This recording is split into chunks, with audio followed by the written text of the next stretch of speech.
Recicling es un servicio de recogida de residuos a domicilio con el valor añadido de que incorporamos a colectivos en riesgo de exclusión en todos nuestros procesos.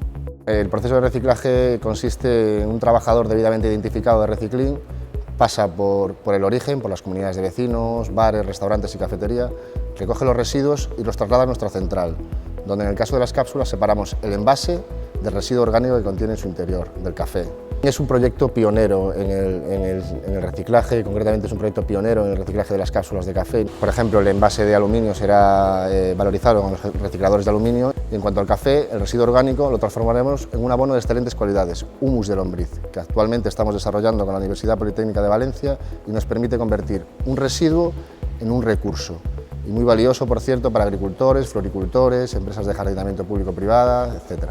La principal aportación de Recicling a la sociedad es cubrir una necesidad real que ahora mismo no está cubierta, como es el reciclaje de las cápsulas de café.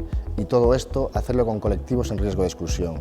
Es decir, creemos que no solo se trata de ser respetuosos con el medio ambiente, sino también de generar empleo y oportunidades.